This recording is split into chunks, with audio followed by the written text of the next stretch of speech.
তাকে বললাম, প্রচণ্ড ভালোবাসি তোমায়, তোমার জন্য পুরো পৃথিবী ছাড়তে রাজি আছি, তোমার যা ইচ্ছা চাও।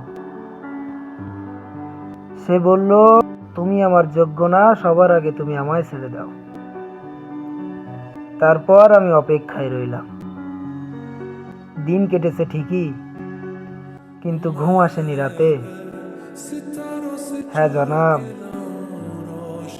যার প্রেমে পড়ে আমি পুরো পৃথিবী ভুলেছিলাম, তাকেও আমি হাসতে দেখেছি অন্য পুরুষের সাথে।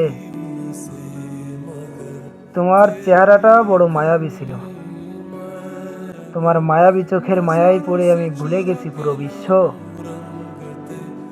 দোষ আমি তোমাকে কখনোই দেইনি, দোষ আমার নেয়া ভুল সিদ্ধান্তে আমি আজ পুরোপুরি নিঃস্ব।